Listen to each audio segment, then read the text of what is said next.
George Stigler was a sensational human being. Of course, he was a brilliant economist. We know that.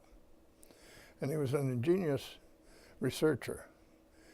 He reached out and put together factual material matching with theory and produced astonishing and worthwhile results. He was also funny.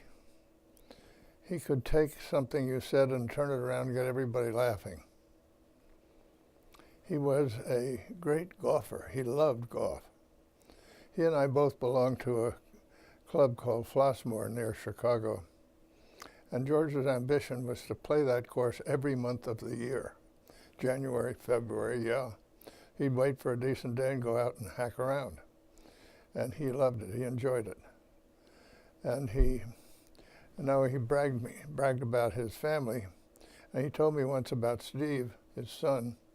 He said, Steve can write equations now that I can't understand. He loved it. So he was a complete human being. He was a great student of the history of economic thought. And that gave him a certain perspective on economics and on history. So he had that way of looking back and bringing it forward and making things more relevant and more meaningful. So all of a sudden, he was just great all around. At one point, I was in a big dispute with the administration. I was dean of the school. George's office, incidentally, was right across the hall from mine, so I saw a lot of him.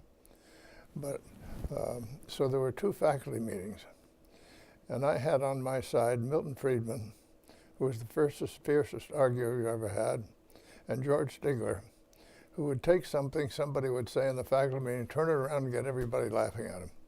So we won the debate in the faculty. But that was due to Milton and George. What a pair.